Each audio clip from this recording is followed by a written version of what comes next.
We're going to talk about how to restore broken character. How to restore broken character. In other words, how do you come back after your character has been fractured? I'm going to focus on understanding the process of leadership restoration. And this is probably one of the most difficult experiences leaders have, because we've been trained only to succeed. We've never been trained on how to fail effectively. And I think that's the problem. You have to learn how to fail also, and what to do with failure. And there has been perhaps only 2% of leaders who came back and survived. I was watching television before I went to bed last night. I was watching the Canadian Broadcasting Corporation channel, and the top story for 30 minutes was the mayor of Toronto, who was filmed high on cocaine. I mean, they got the video. They also brought out more news that they filmed him with prostitutes.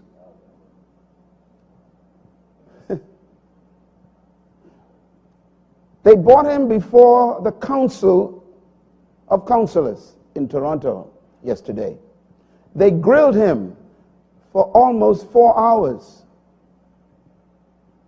And every single moment of that 4 hours, he refused to submit.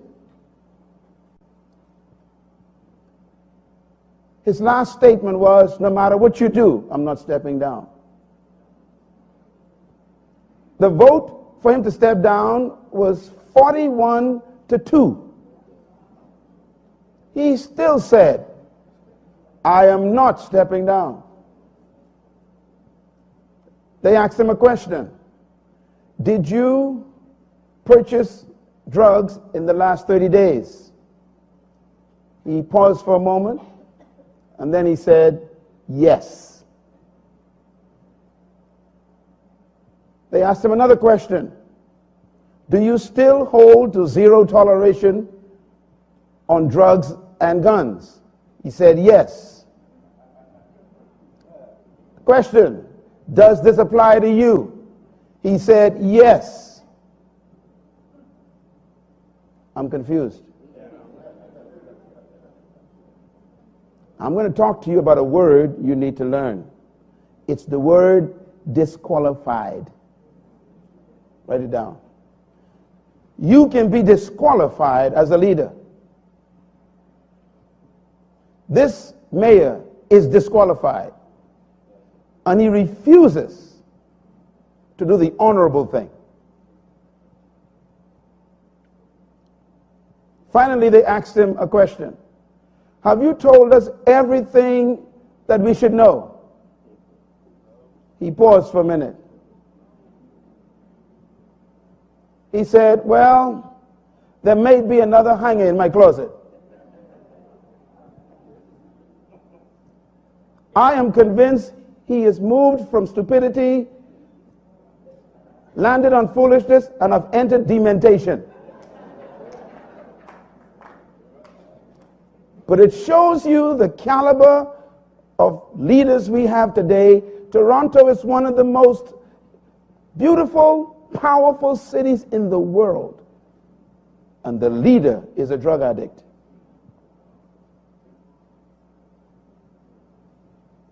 No character. What do you do when you lose it all? I have a chapter in the book. The title of it is How to Fall Up. Because we know how to fall down.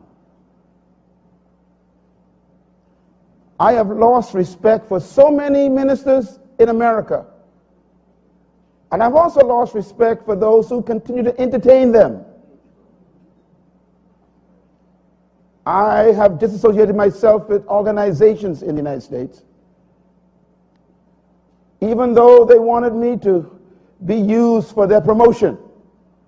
I said to them, because you support those who are disqualified, I don't want to be named among them.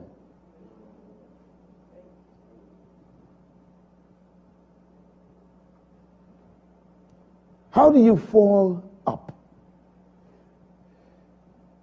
So I'm going to give you what I call the secret to leaders' failure and restoration. Because some of you may have that in your future.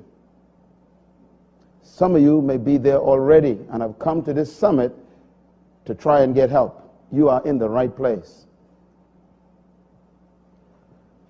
And this goes for politicians and pastors and corporate executives and bishops and housewives and ministers and even parents.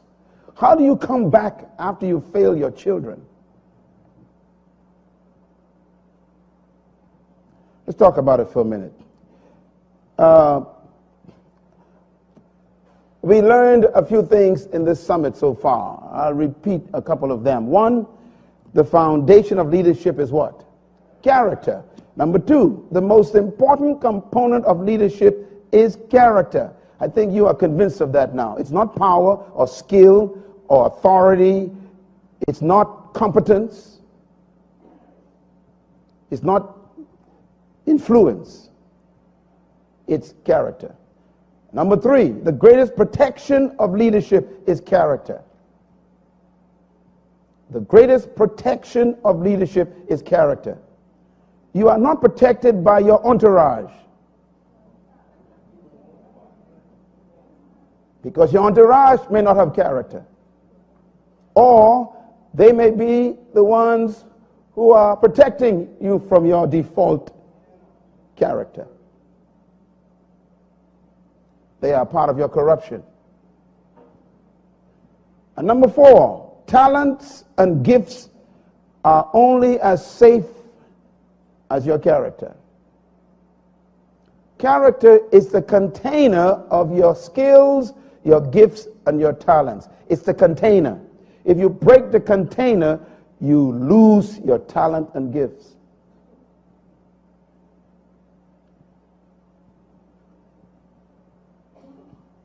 I mentioned to you about law yesterday, and I'm going to give you something very quick about law. We understood that the foundation of character is values which produce your morals. But the question is, what produces values? The answer is, write it down, the foundation of ethics is law. And law is the source of culture. Law is the source of morality. Law produces moral implications, all law. And written and spoken law, rather, feeds the conscience. We talked about that yesterday.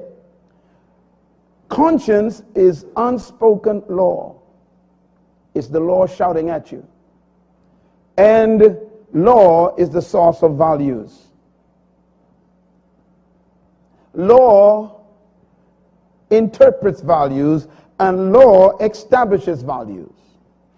Whenever you create a law, you've identified a value.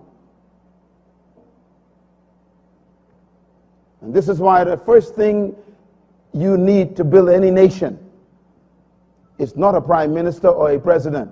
You need a constitution.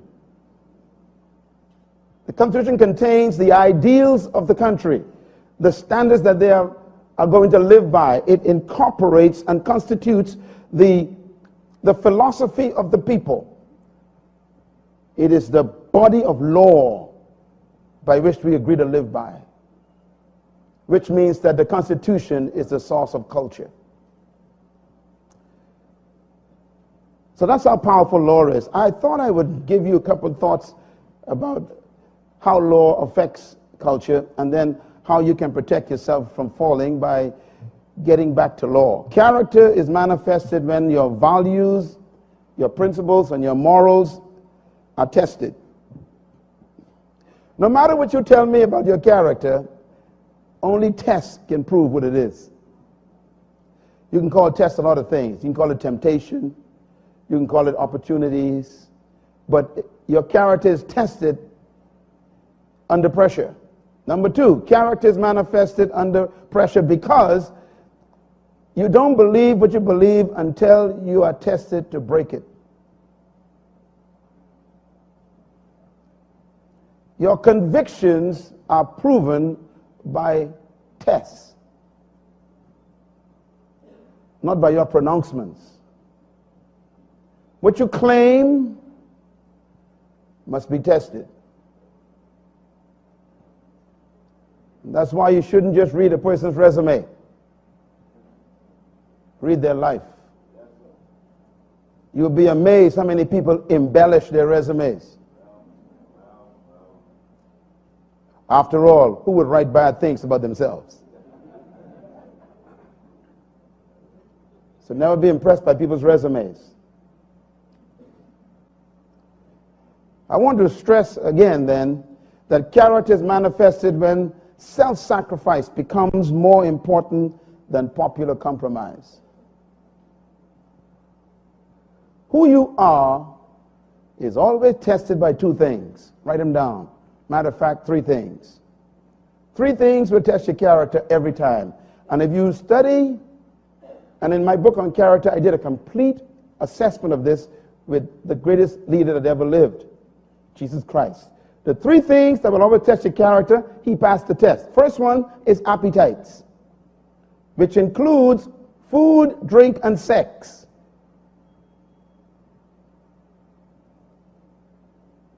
The second test that will manifest your character is the test for fame. And the third one is the test for power. They say if you want to know who a man or woman really is, give them power and money. See what they do with it. Mr. Speaker, please. So it's so important for you to understand that you are going to be tested. Now, I want to ask you to please do something legally. You can take your iPhone and photograph this page, because I won't give you time to write them all, but these are important. I want to just give you a list of what I call the power values. We will read them together. Are you ready? Number one, values are better than rules. Number two, values are more important than rules. Number three, values outlive goals. Number four, values send a message. Number five, values must be identified. Number six, values must be accepted if they're going to work. Number seven, values must be believed. Number eight, your values shape the organization and the nation. Number nine, values are personal, but they are never private. Number 10, values become a culture. Number 11, your values must be shared. Number 12, values attract like values. Number 13, values become social norms. And number 14, values can create or destroy. I just want to comment on number 12. Values attract like values. What do we mean by that? Whatever your value system is becomes a magnet. And it attracts people just like those values. Values also repel values. I mentioned the first day you came here in my session, the first day I said, if someone approaches you to break law or to do a corrupt act in your business or in your ministry or your workplace, if they approach you to break a law, you are already a failure. Because somehow in their minds, they believe that you would actually do it. In other words, your values were not loud enough. You should wear your values loudly so that people will even tell other people, don't even bother him. He's not going to go for that. I know the guy. So if evil men approach you to do evil, you are already defective. Your values should speak loud. Let's talk about the values of leadership. Write them down. The value of faithfulness, the value of self-control, the value of steadiness, the value of integrity toward those you serve, the value of responsible communication, the value of personal integrity. This is an important list. The value of maturity, the value of humility. These are the values of leaders. Each one of these is a seminar. So I have a lot of work to do before I die. Because each one of these is so important, you need to teach each one of them for 2 hours. Because that's how much we lack in leadership. The values that a leader needs to embrace and keep close are so critical to that leader's protection. Now, pardon me for moving too quickly because I want to get to the heart of this in a short time.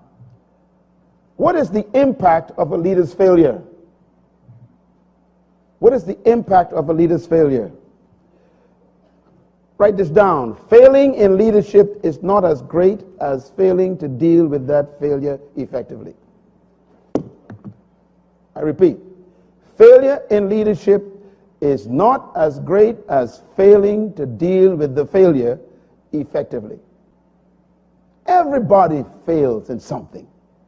Everybody have experienced the disappointment in themselves. Everybody has embarrassed themselves and others. Everybody has done something that have made them feel depressed because their expectations fell below their own standard. That's not the problem. The problem is not the failure. It's how you deal with that failure. And I can say from experience, most leaders I have encountered don't know how to handle failure. I'm going to give you some specific instructions on how to do it. Not just for yourself, but to help other people. Second point, failure in leadership is really the closing of an account of trust. People close the account. When you fail, the people shut down the account. What account? The account of trust. Remember, you cannot pay for trust, pray for trust, or buy trust, nor can you demand it. It is something that people deposit on your account of integrity the more they get to know you. Every time they prove your character, they make a deposit. And you can build up a deposit of trust for 50 years. The only problem is if you violate the account, what took you 50 years to build can be lost in 50 seconds. And that's the tragedy of failure. At least the point number 3. Trust is the currency of leadership. And it is the reason why a leader is successful. It's not your personality, it's not your power, it is not your oratory skills, it's not your ability to influence people, it's not your position, it's not your money or your clout. The key to your leadership is trust. People follow you because they trust you. You violate that, you lose the account. So you are as safe as the account you protect. What are you doing right now that's threatening your account? What are you secretly doing that could cancel your account? The mayor of Toronto, when they first exposed him, the police exposed him, he denied everything. And then the police showed the video. I wonder if there's a video on you. You have no idea how the satellites work anymore.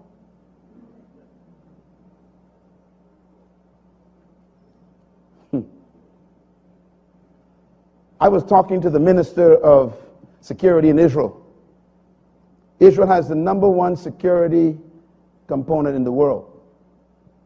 He said this to me.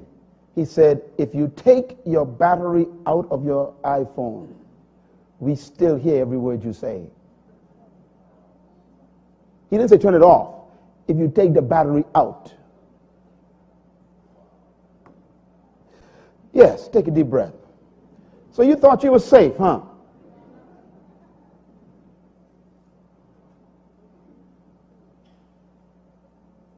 After that moment, I trembled.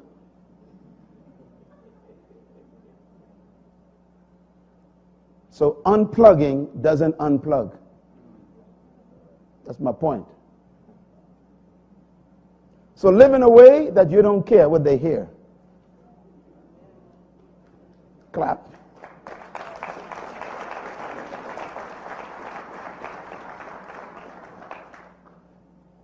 So if the currency of leadership is trust, then you can only buy leadership success with the trust people give you.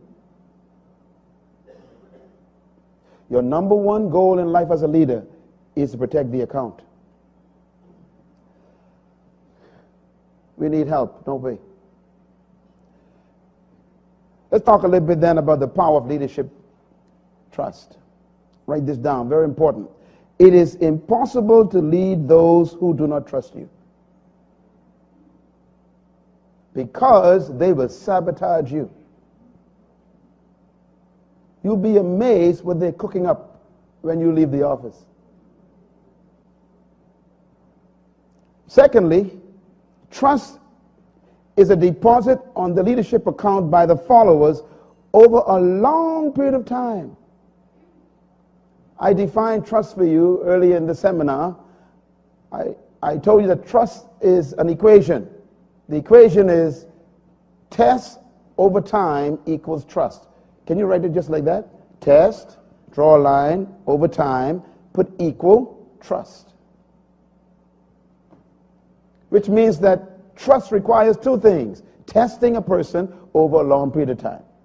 Then that's how you build trust in that person. That's why you cannot stand up before an audience ever again and say, trust me.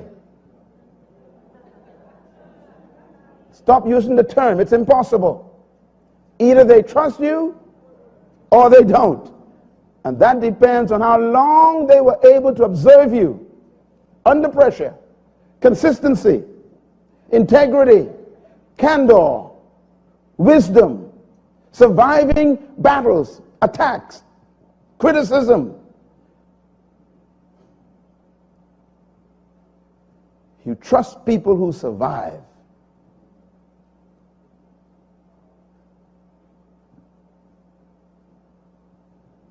That's why we trust Mr. Nelson Mandela. His name has come up so often throughout the world lately because he is trustworthy.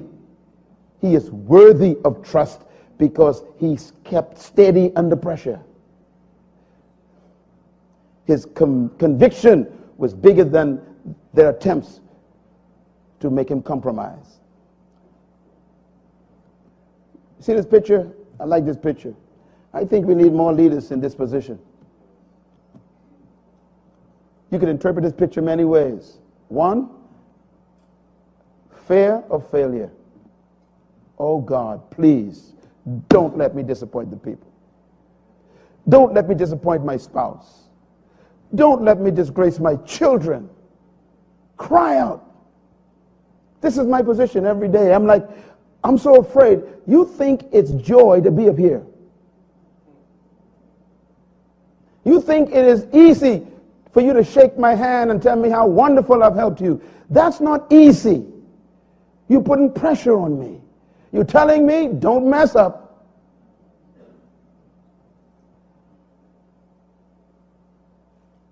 A lot of people pursue leadership. I have no idea what leadership is.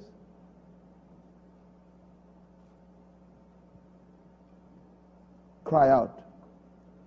Go home and make that your position every day. Every morning you wake up, every evening you say, oh, please, please, God, don't let me mess up.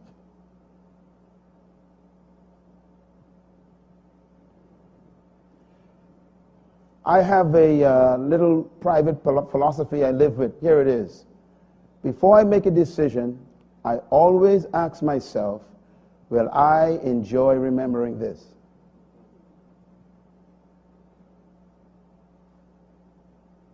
If the answer is no, you don't do it. Leadership. Let's talk about the leadership account one more time. The account of a leader is maintained by the leader's continual faithfulness and protection of that trust. No one maintains the trust account, only you. So hiring an entourage and bodyguards can't help you with trust. As a matter of fact, it's possible that you need bodyguards because you lack trust.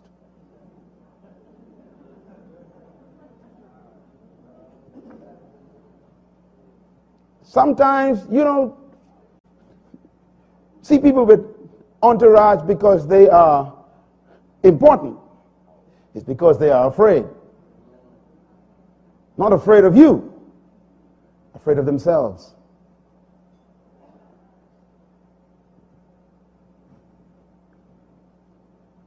You are the only one who can protect that account. And that account is protected in secret and public, constantly. You got to protect it in the dark when no one's watching. The mayor of Toronto, can I go back to him again? This guy thought no one knew. His account is over. I don't care how much he tries, and he's making the wrong decision. I wish he's watching this right now. Brother, just step down. You are disqualified. Do you know that the American runner who ran the race, the Bahamas came second? A few months ago, the Olympic Committee called our government and said the Bahamas came first. Hang on. They said because they discovered that the American runner took drugs. In other words, the winner lost.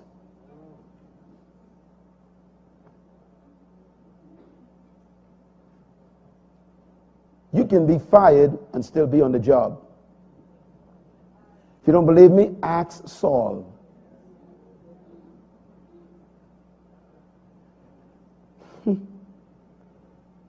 God can fire you and people think you are still hired. He was still going to work and was fired. And the guy who was appointed to take his place was already appointed. I hope there's no one already appointed in your position, because God knows some things about you. Protect your account. I told you and I warned you, this is a tough session, because this brings the weight on you to protect your character. Write this down, please. The leader protects the trust account with his integrity or her integrity and their character. You protect that account by your being fixed, predictable, unmovable, set. I will not violate my values. I will not sell my convictions. I got to protect my account.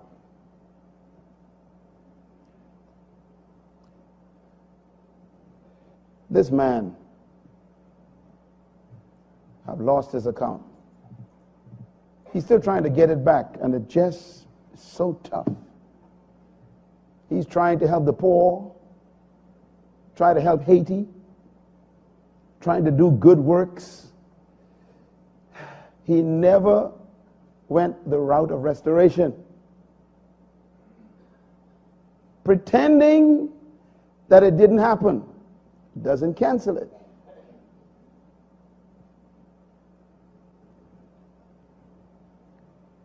Read out loud, please. Read. Violation of the trust account by a self-imposed destruction of this integrity and character cannot be restored merely by forgiveness. See, I got you. Stop telling people, forgive me.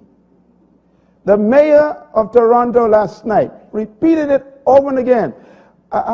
Okay, yes, I was caught. Forgive me. I want the people of Toronto to forgive me. I want the council to forgive me. I want the Senate to forgive me. Brother, we don't want to forgive you. We want you to leave, they said. Forgiveness is not restoration.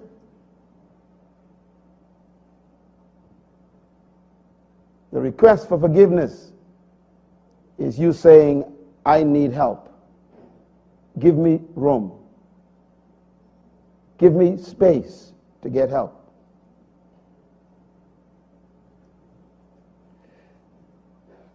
Read this one for me. Go. The followers may forgive the leader immediately, but the trust account will be depleted. Don't confuse forgiveness with the restoration of trust. You know, when you commit adultery in your marriage, you feel all bad about it, remorse, all this good stuff, and you get on your knees, oh, please forgive me, baby, I just, it just was a mistake, and I didn't mean, I love you.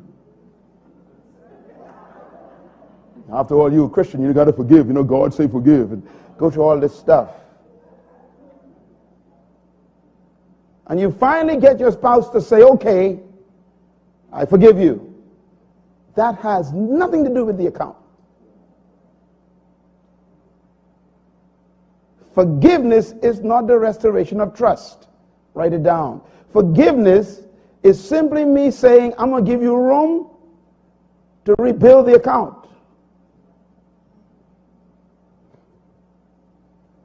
I have heard it said many times when I counsel couples. They say, it's been a year now since I committed adultery, and my wife's still bringing it up. Listen, brother, the account is still empty. Because when you go in the night, she still ain't sure where you went. You need an ankle brace that takes photographs that she can see. Oh, I'm talking sense here. You just can't say, well, forgive me. No, brother. Why are you late? I mean, the questions they ask you are all trust questions.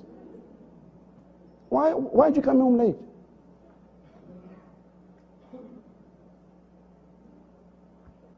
Stop blaming people for not trusting you. You destroyed the account. And I learned something through my experience with people.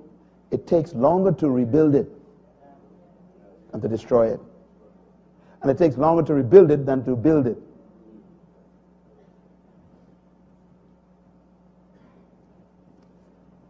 Take a deep breath. You need some air.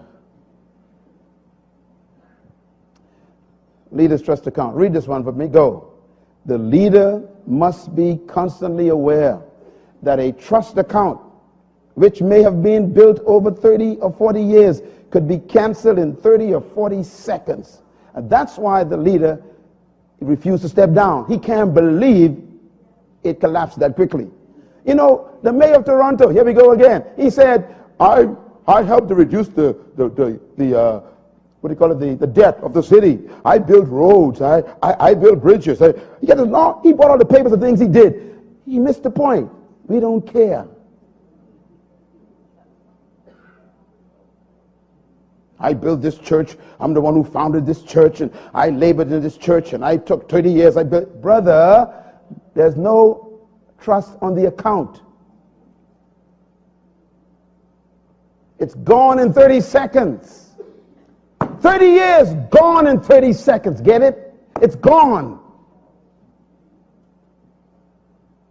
I warn you on this last day, don't you take a chance with your account.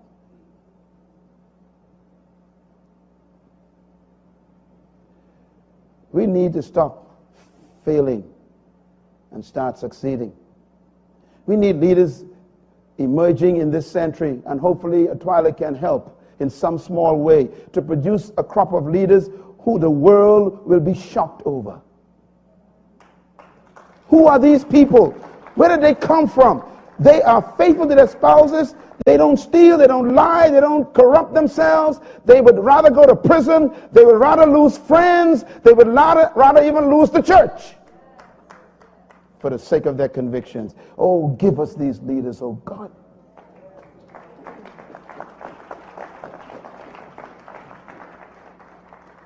Read this for me. Go.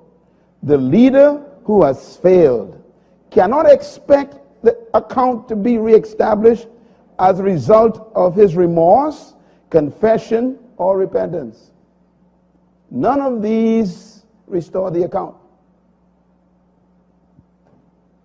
I'm sure you've seen the great leaders stand on TV, tears running down their faces. Forgive me, I'm so sorry. Listen, the account is gone though. We appreciate your tears. We love you. Hallelujah. But go home. Go get restored. Go get repaired. When your car breaks down, you don't leave it in the highway. Why? It can cause accidents. Get off the road. Go to the mechanic.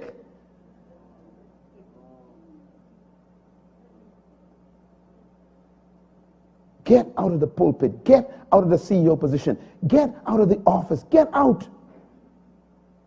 You're blocking the highway of people who are trying to make a difference.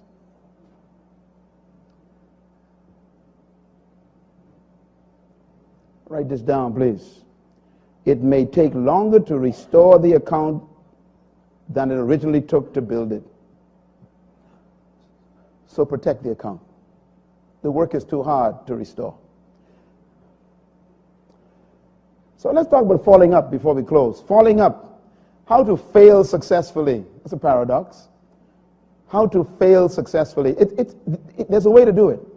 And that's why I have it in the book. Please get that book and buy 10 copies and give it to all your leaders. I'm telling you, so that they can, first of all, you need to put the fear back in them. The first, can I give you a little secret? You want to hear it?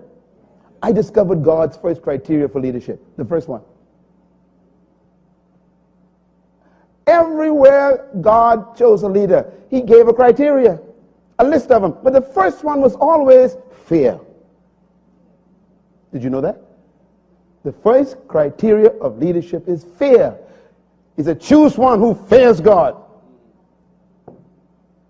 I don't care about his personality, academic achievement, his skills, his power to speak, communication. He said, forget it. If he doesn't fear, his character will destroy. Not just him, but the organization. You must be afraid. Don't ever trust yourself.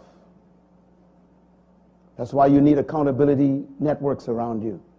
That's why a Twyla is here. You know, our guys on our team will tell you, we are very nice people, but we don't put up with foolishness. We will call you out.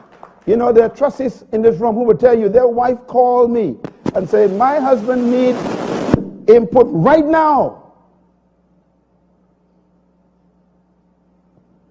And I called him up and said, look, brother, get your act together. You want to be a part of this circle? We are your examples.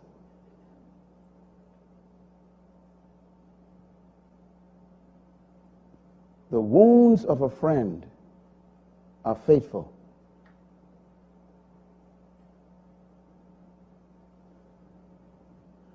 Enemies protect your faults. You call them friends.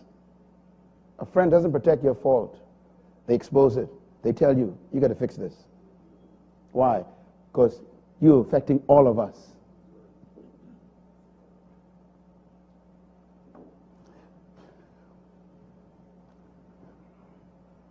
When you fail, you close the account.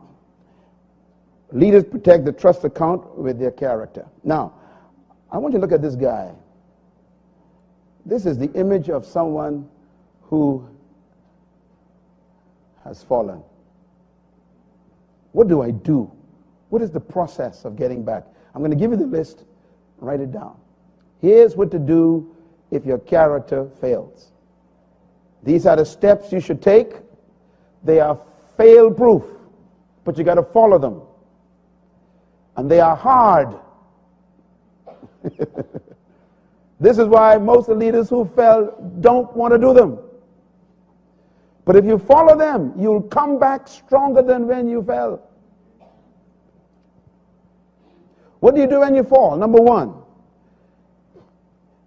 admission of your need for help. That's tough.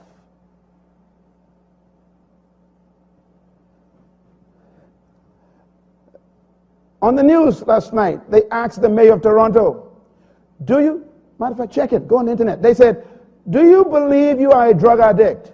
Absolutely no. Do you believe you have problems with alcohol? Absolutely no. Do you believe you need help? Absolutely no. I said, this guy is over.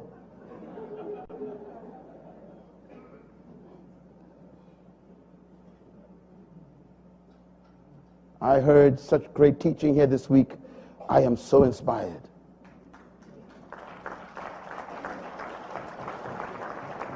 And someone said this week, I wrote it down, it was Sister Josephine. She said, if the person on the ground keeps their hand to themselves, you can't help them. To reach your hand out to somebody who refused to take it, you can't help them. Restoration does not begin with the restorer. Write that down, man. Stop asking people, why didn't you come help me? This is not about me. I didn't fall.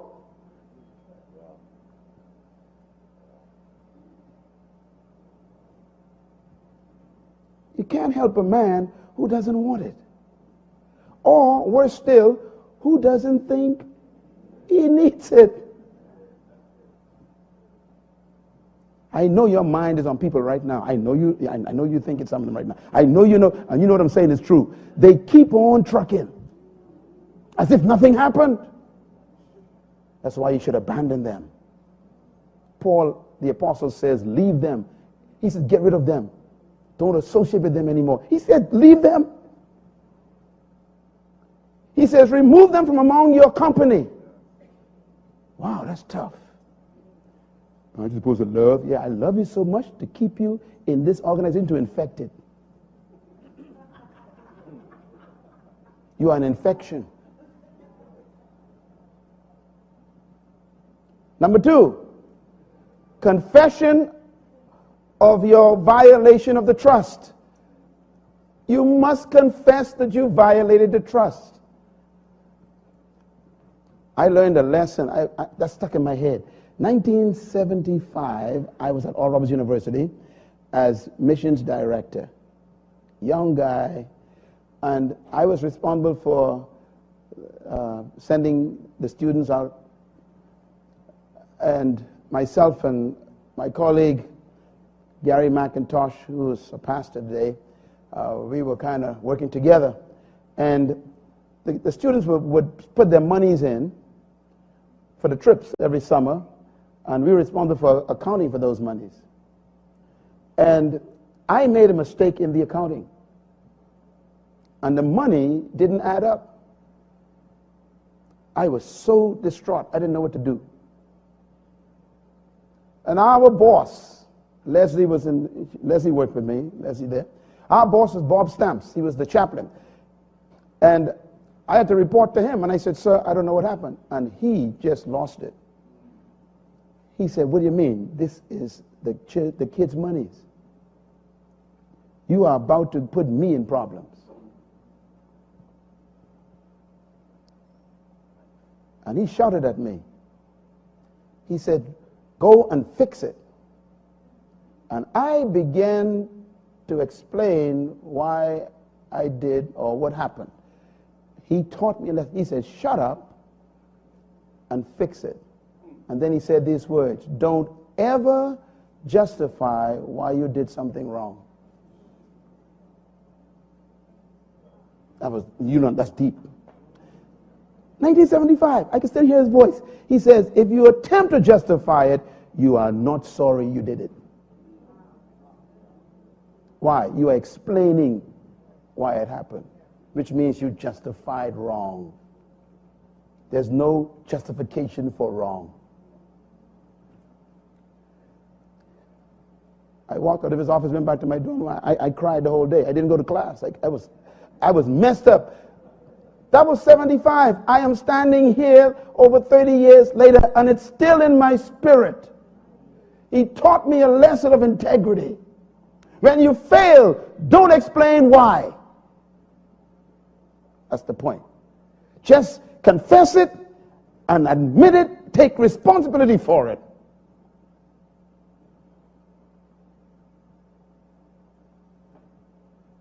Don't explain why you sinned.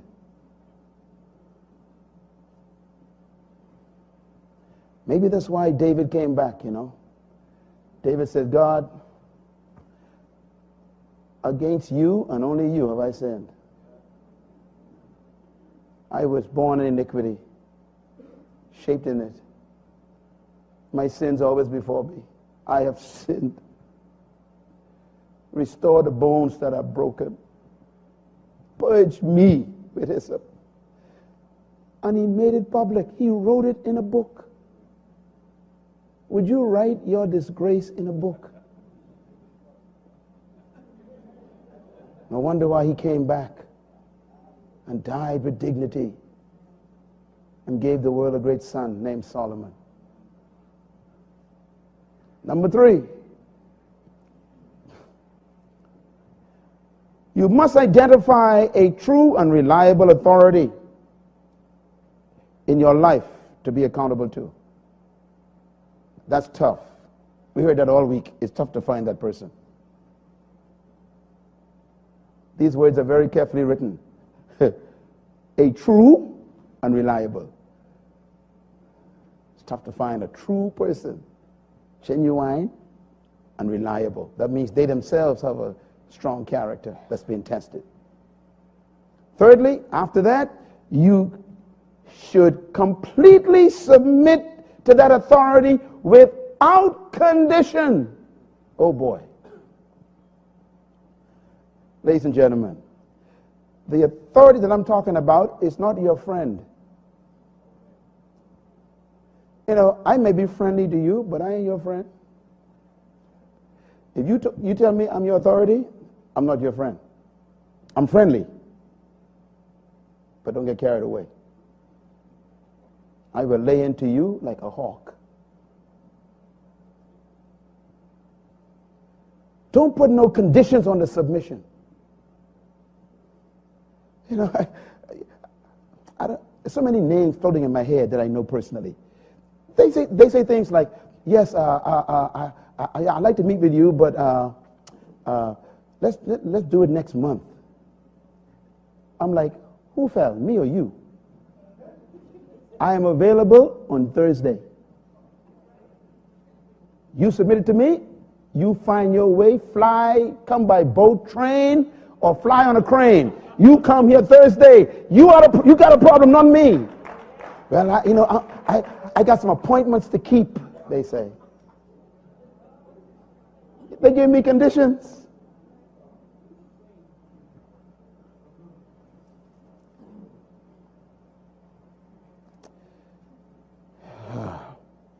Number 5, obedience to the advice and the counsel and the instruction of that authority without condition.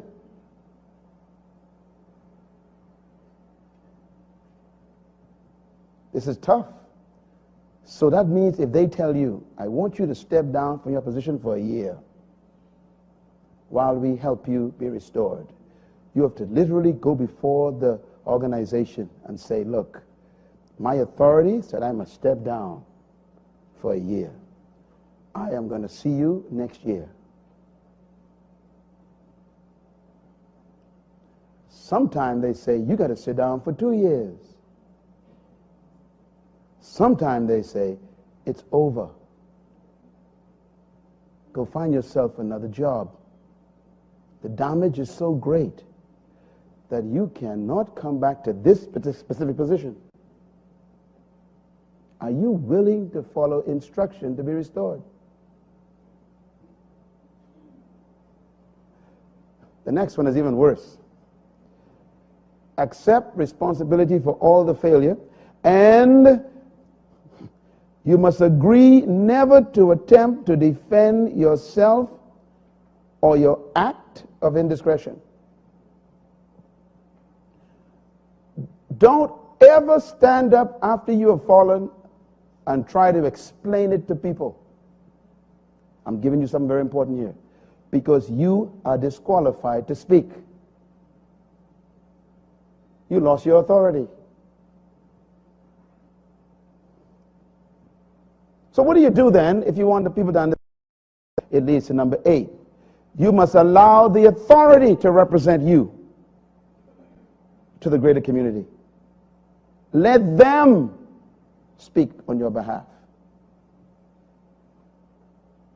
Because they still have authority with the people. You know, when Peter messed up, Peter denied Jesus, you remember that? I could imagine the other 11 guys were excited, they finally got Peter. Maybe they got a chance to become the favorite. Did you read how Peter was restored? Did you recognize who restored him? When there was a meeting called, the final board meeting, everyone was sure Peter ain't coming to this meeting. And if Peter had shown up, they would have attacked him. They would have attacked him. But it was the skill of the leader. The leader said, tell my students to meet me and make sure I say, Peter, come. Now, once the authority calls the guy back, it's over. But we like to call ourselves back. We stand there before the people, explain to them, well, yes, I did have some indiscretion. Brother, leave.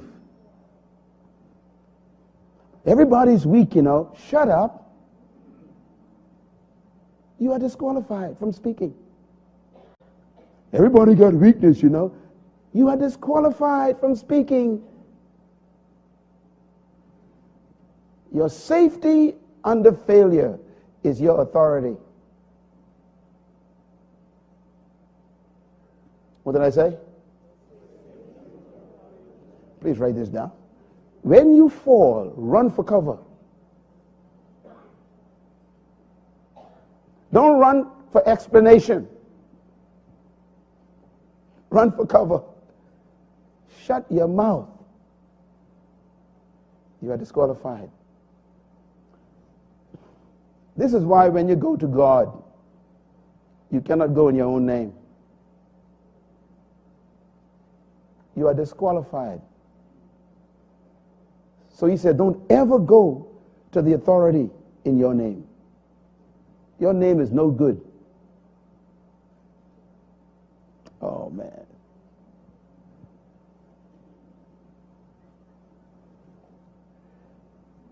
Is this good? Number 9.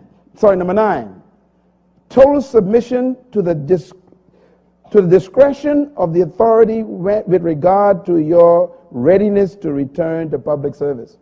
Now, this one is important. That means the authority has total control of the discretion as to when it thinks you are ready to come back. This is very dangerous. I've seen people come as well, I went to counseling and, I've been there for 6 months and, and the Lord told me to start again. Shut up, man. You ain't never going to come back. You can't bring yourself back. Say it. Say it loud. No, louder.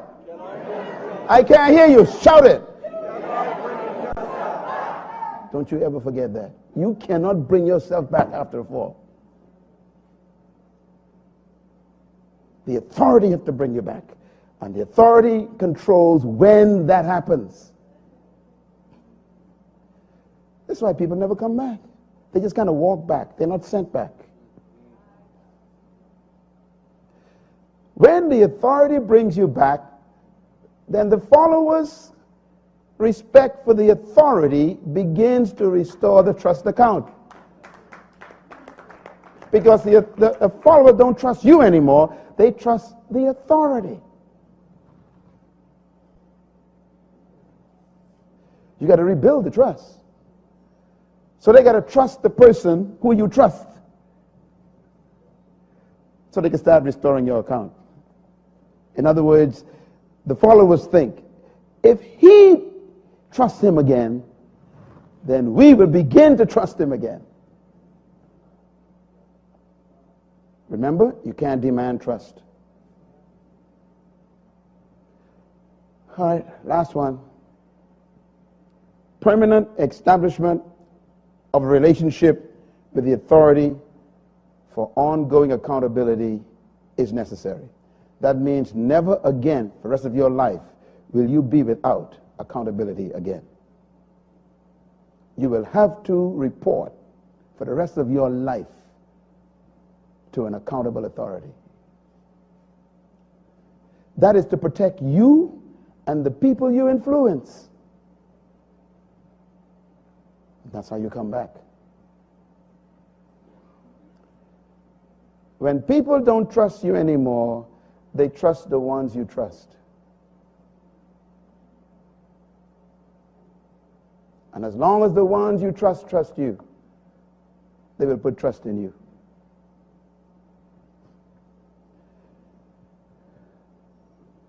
That's why we can be trusted, because God trusts Jesus. He doesn't even want to know your name, because it might remind him of your past life. So he said, keep using my son's name for the rest of your life.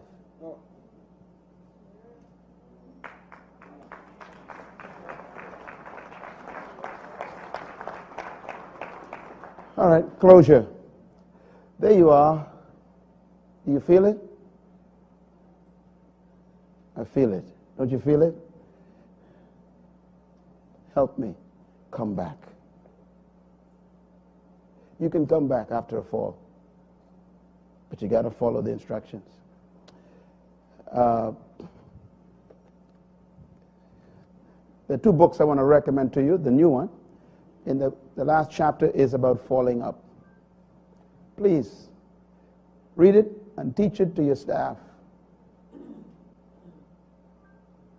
Send it to people who messed up so they can realize that they're not doing the right thing to repair the damage. The second book is called Becoming a Leader. I dealt with it in that book as well. I've restored a few people, even folks in our own church who fell. Same process, and it works.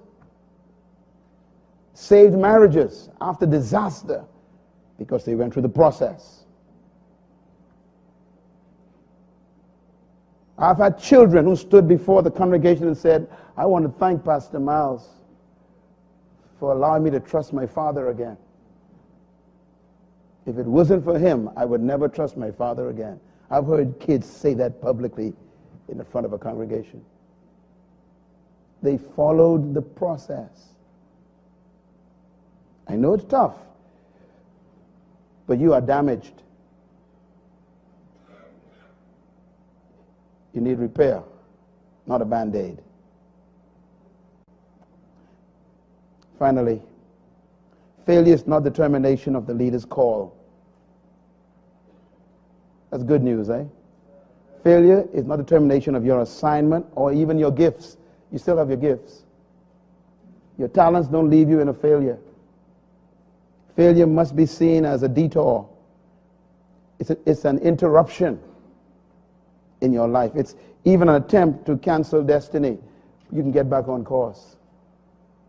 Your destiny is not canceled by failure. It's canceled by your inability to deal with failure effectively. So if you have fallen down in life, character destroyed, it's time for you to fall up and seek restoration. And this is why we are here at this summit.